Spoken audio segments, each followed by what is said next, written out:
पाणी फाउंडेशनच्या farmer cup 2026 अंतर्गत पिंपरी इथं गट शेती मेळावा उत्साहात संपन्न। पाणी फाउंडेशनच्या माध्यमातून मान तालुक्यात गट शेतीची चळवळ वेगानं बहरत असून गावाचं अर्थकारण बदलण्याची ताकद या उपक्रमात आहे। गट शेतीमुळे शेतकऱ्यांना आधुनिक तंत्रज्ञान, सामूहिक नियोजन आणि उत्पादन वाढीचा मोठा लाभ मिळतोय।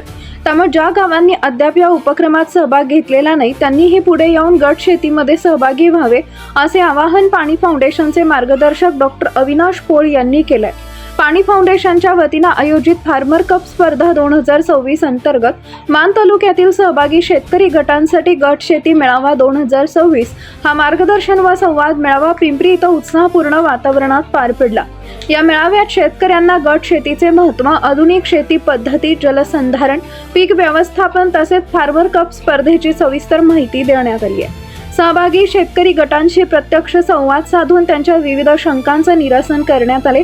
तसेच स्पर्धेत सहभागी झालेल्या विविध शेतकरी गटांचा प्रशस्तीपत्र देऊन सन्मान करण्यात आला।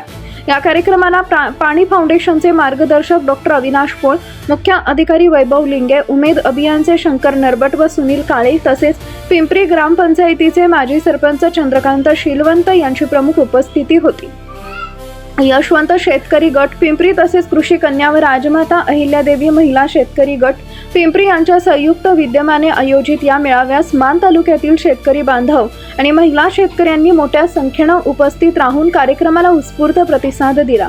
मेळाव्याच्या माध्यमातून गट शेतीची संकल्पना अधिक प्रभावीपणे शेतकऱ्यांपर्यंत पोहोचवली असून सामूहिक शेतीद्वारे उत्पादन वाढ, खर्चात बचत आणि ग्रामीण अर्थव्यवस्था अधिक सक्षम करण्याचा संदेश देण्यात आला आहे। सत्य, निर्भीड, जनतेच्या सेवेसाठी आपला आवाज न्यूज। आवाज न्यूज साठी संदीप जठार, गोंदवले।